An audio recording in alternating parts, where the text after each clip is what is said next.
সন্ধেবেলায় মনটা যেন কেমন ঘুরতে যাও বলে, আর পেটটা বলে উঠে বাইরের খাবার খাও, বাইরের খাবার খাও। তা দেরি না করে বেড়ায় পড়লাম বন্ধুদের সাথে দেখা করতে। তো চইলা গেলাম, গিয়ে দেখলাম বন্ধুগুলো সব আমার জন্য ওয়েট করতেছে। দেখো তোমাদেরকে হাই হ্যালো কইরা দিতেছে। আর ওরা কোথায় আছে জানো? ফাঁকা রথে, কেউ নাই রথে। আমরাই গেছিলাম রথে ঘুরতে, খাইতে, আর কোনো কাজ নাই আমাগো। তারপরে দেখো মেলায় গাইস বাওয়াল করতে এসেছি আজকে মেলা ফাঁকা, তোমরাই দেখো না আর কি ওদের কাজ বাজ নাই, আজকে মেলা কাজ বাজ ফাঁকা, নাই, তাই আমরা কেউ বসে নেই বসে মেলায়, এরকম আমরা ঘুরছি। এসেছি আমরা এসেছি শুধুমাত্র। ওই দেখুন আজকে মেলা ফাঁকা, তাও আমরা এই মেলায় এসেছি আজকে বাবাল দিতে। আর কোনো কাজ নেই আমাদের মেলায়, কোনো আমরা বসেনি ছাপড়ি নাম্বার। আমরা না আসলে তো মেলা শুরুই হবে না, এটাই মেন কারণ। আমরাই তো এরকম ভাবে বলি এটা হচ্ছে কি।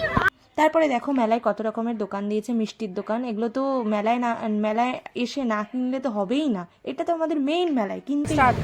তাই আমি একটু কিনে নিলাম তোমাদের ওই চিপসগুলো ছোট ছোট যে থাকে ওগুলো কিনে নিলাম। তো দেখো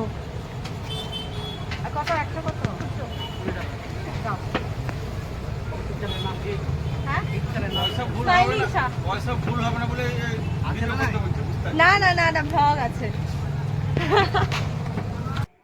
তারপরে হচ্ছে আমরা চলে এলাম আরেকটা দোকানে খেতে।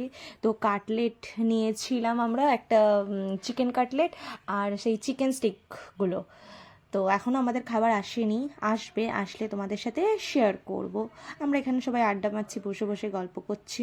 আর কি করব, খেতেই আর ঘুরতেই তো এসছি, আর কোনো আমাদের কাজ নেই, কোনো কাজ নেই। কুকুরগুলো আমাদেরকে দেখছে, ভাবছে আমাদের মতনই না কে।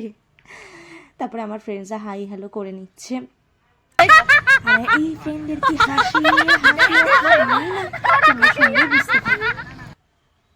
এবার আমার সরি খাওয়া শেষ, তাও তোমাদেরকে দেখাতে পারলাম না। তারপরে হচ্ছে এই যে এখন খাচ্ছে আরও সবাই, এই ফোনে কথা বলছে। আর এখনও আরেকটা জিনিস আমাদের বাকি খাওয়া।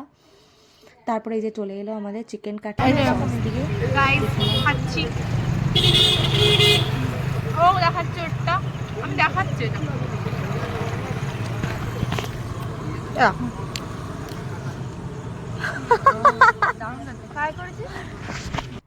তারপরে চলে এলাম, ওরা সবাই আরও আড্ডা মারতে গেলাম। আমার কিছু কেনার ছিল, তাই আমি বাজারে চলে এলাম কয়েকটা কসমেটিক্স